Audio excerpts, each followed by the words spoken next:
Madhavaram సెల్నెట్ అసోసియేషన్కి colony president గారికి and కాలనీలో ఉన్న మెంబర్స్ అందరికీ నమస్కారాలు.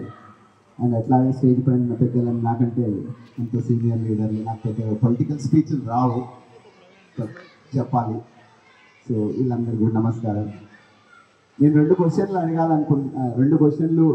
విషయాలు చెప్పాలనుకున్నా. ఒకటి, రేవంత్ అన్న 2019 ఎంపీ ఎలక్షన్లకు నన్ను ఇక్కడ పంపించేటప్పుడు నాకు ఎల్బీ నగర్లో పెద్దగా ఎవరు పరిచయాలు లేవు, కానీ వచ్చేటప్పుడు నాకు చెప్పాడు, అక్కడ ఉన్న వాళ్ళంతా మన వాళ్ళే, నువ్వు ఎవరింటికి పోయినా నీకు ఛాయ్ పోస్తారు, అంతా మన చుట్టాలే, మన ఇంట్లోలే, మన వాళ్ళే, సో నువ్వేం టెన్షన్ పడకు, నువ్వు అక్కడ వెళ్ళి పని చేయండి. అక్కడి నుంచి స్టార్ట్ అయింది ఎల్బీ నగర్తో నా బంధం. 2019 ఎంపీ ఎలక్షన్ల నుంచి ప్రతి ఇంటికి ఎల్బీ నగర్ కాన్స్టిట్యున్సీలో ప్రతి ఇల్లు నేను గుర్తుపట్టగలుగుతా. ప్రతి ఒక్కరి దగ్గరికి తిరిగా, ప్రతి ఒక్కరిని మాట్లాడారు. అలాగే 2021లో దర్పల్లన్న ఎలక్షన్లు వచ్చినప్పుడు దర్పల్లన్న కూడా భయపడ్డాడు. ఎందుకంటే అన్న బీఆర్ఎస్ బీజేపీ ఒకటైంది, నేను ఇప్పుడు ఏం చేయాలా, నామినేషన్ వేయాలా వద్దా అని.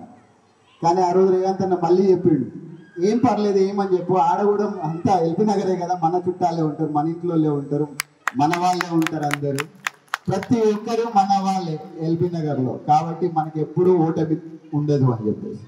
సో ఆ రోజు దర్పల్లన్నకు వచ్చేసి అన్న వేయాల్సిందే అంటే నమ్మకంతో నామినేషన్ వేస్తే 2వ రోజు 3వ రోజు అనుకుంటా నేను ఇక్కడికి వచ్చినాను. పైన కమ్యూనిటీ హాల్లో పైన కూర్చోబెట్టి అందరు కూర్చోబెట్టి మాట్లాడారు. ఓ 15-20 మంది ఉండి ఆ రోజు నాకు ప్రామిస్ చేసి, ఇక్కడ నుంచి దర్పల్లి గెలుస్తుండు, మేమంతా దర్పల్లితోనే ఉన్నామని.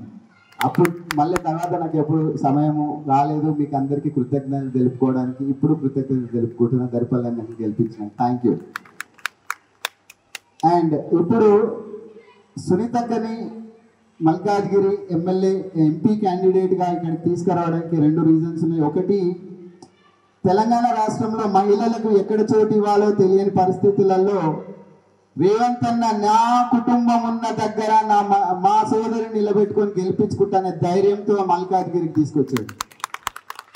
ఎందుకంటే మల్కాజ్గిరి ఎంపీ కాన్స్టిట్యున్సీ లాస్ట్ 5 సంవత్సరాలలో తను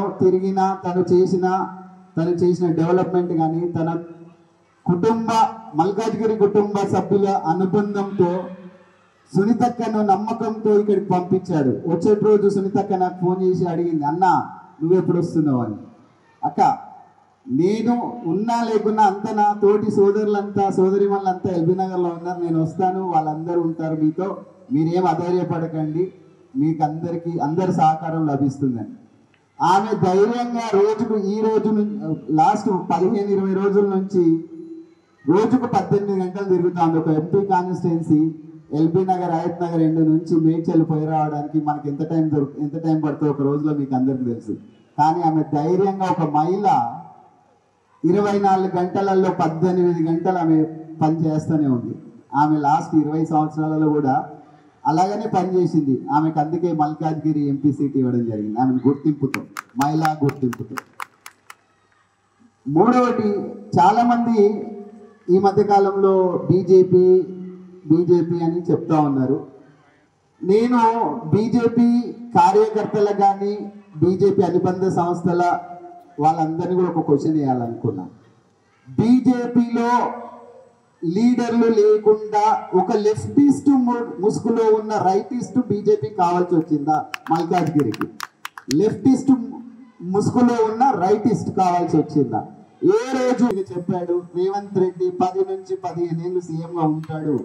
ఎందుకు ఆ ధైర్యంగా వీళ్ళంతా లీడర్లు చెప్పగలుగుతున్నారంటే, మెరుగు రమేష్ లాంటి, దర్పల్లన్న, రామరెడ్డి అన్న, జకే ప్రభాకర్ రెడ్డి అన్న, ఇట్లాంటి కట్ త్రోట్ కాంగ్రెస్ కార్యకర్తలు ఉన్నంత వరకు రేవంత్ అన్న ఎవరు టచ్ చేయలేరు. రేవంత్ అన్న అభిమానులు ఉన్నంత వరకు ఎవరు టచ్ చేయలేరు. కుటుంబ సభ్యులు ఉన్నంత వరకు ఎవరు టచ్ చేయరు. నన్ను కూడా ఇంతకుముందు అన్నలు ఎంపీ అనే ఓ పదానికి చాలా చిన్నవాడిని నేను. నాకు ఎంపీ అనే రాజకీయం అనేది చాలా తక్కువ తెలుసు. నేను రాజకీయాలకు రాను, ఎప్పుడు రాజకీయాలతో నాకు సంబంధం లేదు. కానీ రేవంత్ అన్న ఏదన్నా ఇష్యూ చెప్తే మాత్రం దాన్ని ఖచ్చితంగా కట్ త్రోట్గా ట్రబుల్ షూట్ చేసి మాత్రం వస్తా, అది గ్యారంటీగా చెప్పగలుగుతా. ఎందుకు ఎందుకు అంత ధైర్యంగా చెప్పగలుగుతా అంటే, ఏ ఇష్యూ చెప్పినా కూడా నా వాళ్ళ దగ్గరికి పోయి చేయమని చెప్తారు తప్ప, మన వాళ్ళు ఉన్నారు పోయి చేయని చెప్తారు తప్ప, నువ్వు అక్కడ ఎక్కడో తెలియని ప్రదేశానికి వెళ్ళి చేయమని చెప్పాడు. ఎందుకంటే మన వాళ్ళ మీద, నా వాళ్ళ మీద ఉన్న నమ్మకంతో నన్ను అక్కడికి పంపిస్తాడు కాబట్టి వాళ్ళ సపోర్ట్తో నేను ఏదైనా చేయగలుగుతాను ధైర్యంతో వస్తా. ఆ ధైర్యమే నాకుంది, అది ఇచ్చింది రేవంత్ అని. ఎందుకంటే ఆయన ధైర్యంతో చుట్టాలను కానీ ఫ్రెండ్స్ని కానీ ఇప్పటి వరకు ఎప్పుడు ఎవరిని మర్చిపోలేదు. అలానే ఇప్పటి కూడా మేము అలానే ఉంటాము, ఎప్పుడు కూడా నార్మల్ పర్సన్స్గానే ఉంటాము. సీఎం హోదా మాకేమి అవసరం లేదు అనే లైన్లోనే ఉంటున్నాం. సీఎం బ్రదర్ హోదా కూడా నాకు అవసరం లేదు. జనరల్గా మీ కుటుంబ సభ్యుడిగా నేను మీ ఎల్బీ నగర్లో ప్రతి ఫంక్షన్కి కానీ, ప్రతి అకేషన్ కానీ, ప్రతి ఇష్యూలో నేను ఉంటాను. ఎవరైనా నాకు కాల్ చేయొచ్చు, ఎవరితోనైనా చెప్పనుకోవచ్చు, నేను ఇమ్మీడియట్గా రియాక్ట్ అవుతా. చాలామందికి అంటే ఈ మధ్యకాలంలో చాలామందికి నేను ఎక్కువ యాక్సెస్ ఉంటున్నా. రీసెంట్ ఎమ్మెల్యే ఎలక్షన్లో కామారెడ్డికి కూడా వెళ్ళాను. కామారెడ్డిలో నేను ఎలక్షన్ చేసినప్పుడు కూడా కామారెడ్డి జనాలు ఈరోజు బాధపడుతారు, అరే రేవంత్ నేను గెలిపించాల్సి జై శ్రీరామ్ అని ఎప్పటి నుంచి అనడం స్టార్ట్ చేశారో బీజేపీ కార్యకర్తలు కూడా ఆలోచించాల్సిన అవసరం ఉంది. బీజేపీ కార్యకర్తలు రియల్ బీజేపీ వాళ్ళు ఎవరు, వాళ్ళు ఓటు వేయాల్సిన అవసరం ఎవరికి ఉంది, ఎందుకు వేయాలని. మూడవది, ఈటల రాజేందర్ అన్న చాలా ఇదిగా, నేను తెలంగాణ ఉద్యమకారుడిని, ఉద్యమంలో నేను చాలా కష్టపడ్డా. నువ్వు కష్టపడ్డావన్నా, కానీ నువ్వు తెలంగాణ ఉద్యమకారులతో ఎలాగైతే కష్టపడినా అని చెప్తున్నావో అలానే తెలంగాణ రాష్ట్ర సమితిలో అలానే నువ్వు ఎంజాయ్ చేసినావు. మినిస్టర్ అండ్ ఆల్ కష్టపడ్డాడు, సంపాదించిండు, ఎంజాయ్ చేసిండు. సో ఈటల రాజేందర్ తెలంగాణ రాష్ట్రంలో ఇవ్వాల్సింది ఏం లేదు, మిగిలింది ఏం లేదు. ఆయనకు బీజేపీ తెలంగాణ ఉద్యమంలో ఆయన కష్టపడ్డాడు. కేసీఆర్ అన్యాయం చేసిండంటే హుజూరాబాద్లో ఇండిపెండెంట్ బై ఎలక్షన్లలో ఆయన బీజేపీ పార్టీకి అతీతంగా అందరూ పనిచేసి గెలిపించినారు. కానీ మళ్ళీ ఆయన రెండోసారి ఎలక్షన్స్ వచ్చినప్పుడు ఈటల రాజేందర్ గారు సింపుల్గా హుజూరాబాద్ను వదిలేసి మళ్ళీ ఇక్కడ గజ్వేల్కి వచ్చాడు. గజ్వేల్లో 10 రోజులు కూడా ఎలక్షన్ చేయాలి, కేసీఆర్ గారు ఓడిపోతారనే భయంతో మళ్ళీ హుజూరాబాద్ వెళ్ళిపోయాడు. వారం రోజుల ముందు ఎలక్షన్ వదిలేసిపోయాడు. ఇప్పుడు మేడ్చల్ ఎంపీ మల్కాజ్గిరి ఎంపీ కాన్స్టిట్యున్సీలో 15 ఏళ్ళు రామచంద్రరావు అనేట ఆయన కొట్లాడి ఓడిపోతూ ఈసారన్నా గెలుస్తానేమో అనే హోప్తో ఆయన సీటు తెచ్చుకుందాం అనే టైంలో ఆయన నెత్తిని తప్పుకున్న కొడితే రామచంద్రరావు ఎటు పోయిందో తెలియదు. ఇప్పుడు ఆయన లెఫ్టిస్ట్ ముసుగులో ఉండి రైటిస్ట్గా బీజేపీని నెత్తినేసుకొని వచ్చి ఆర్టిఫిషియల్ చేసుకున్నాడు. రియల్ బీజేపీ లీడర్ కాదు ఈటల రాజేందర్ అన్న.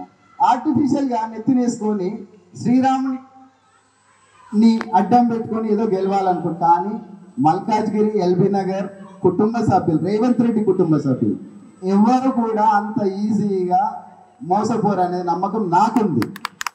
ఎందుకంటే నల్గొండ, మహబూబ్ నగర్, రంగారెడ్డి నుంచి ఎల్బీ నగర్లో ఎంతమంది ఉంటున్నారు, ఏం చేస్తారు, ఎలా చేయాలి, వాళ్ళ కోసం ఎంపీగా నన్ను గెలిపించి ఒక పిసిసి ప్రెసిడెంట్గా నన్ను ఎన్నుకోబడ్డప్పుడు నేను వాళ్ళ రుణం సీఎం అయ్యి వాళ్ళ రుణం తీర్చుకొని వచ్చారు. తీసుకోవాల్సిన టైంలో వాళ్ళు నన్ను వదులుకుంటారని రేవంత్ అని అనుకోవట్లేదు. ఎందుకు అంటే ఈడ ఎమ్మెల్యేగా మధుయాస్కి అన్న గెలుస్తాడేమో అని చాలా ఆతృతతో ఉన్నాం, కానీ అన్ఫార్చునేట్లీ గెలవలేదు. కానీ ఎల్బీ నగర్ సమస్యలను రేవంత్ అన్న దగ్గర తీసుకెళ్ళి ప్రస్తావించడానికి ఒక రిప్రజెంటేషన్ కావాలి. అది ఎంపీ సునీతక్కని గెలిపిస్తే ఆమె త్రూలో ప్రతి మహిళ, ప్రతి ఒక్కరి ఇష్యూస్, ఎల్బీ నగర్ ఇష్యూస్ వచ్చినప్పుడు సీఎం గారికి ఒక రిప్రజెంటేషన్ దర్పల్లన్న తర్వాత సునీతక్కనే ఇవ్వగలుగుతారు. ఎందుకంటే ఆయన ఇక్కడ ఉన్న ఒక కార్పొరేటర్, కాంగ్రెస్ కార్పొరేటర్ అన్న ఒకడు, రీసెంట్ ఇంకెవరో వచ్చినట్టున్నారు.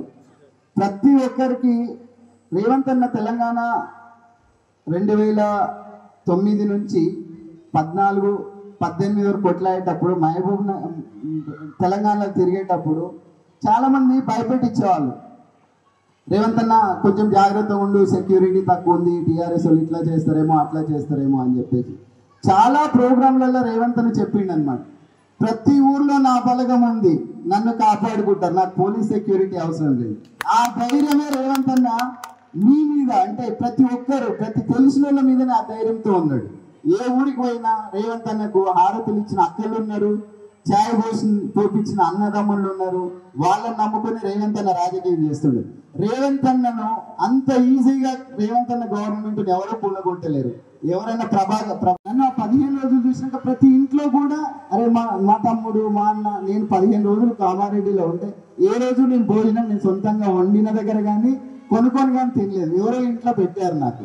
అట్లా రిలేషన్స్ ఉంటాయి. సో ఈ ఎల్బీ నగర్లో కాన్స్టిట్యున్సీలో కూడా మాకు ప్రత్యేకమైన ప్రేమ ఉంది, సీఎం గారికి ప్రత్యేకమైన ప్రేమ ఉంది. ఈటెల రాజేందర్ గారు లేకపోతే ఇంకోరు కానీ ఏదైనా ఇప్పటికీ ఈరోజు ఏదైనా ప్రేమ చూపించి ప్రేమ మాటలు దేవుడి మీద ప్రేమ మాటలు చెప్తుండొచ్చు, కానీ రియల్గా మనందరికీ తెలుసు ఎల్బీ నగర్లో మనం ప్రతి ఊరును ప్రతి తెలంగాణ రాష్ట్రంలో ఉన్న ప్రతి మహబూబ్నగర్ జిల్లా, నల్గొండ జిల్లా, రంగారెడ్డి జిల్లా నుంచి ఊర్లలోకి వెళ్ళితో వచ్చి ఇక్కడ ఇంతగానం మనం కష్టపడి ఎస్టాబ్లిష్ అయినప్పుడు ఎవరు ఏంటో మనం గుర్తుపట్టగలుగుతాం.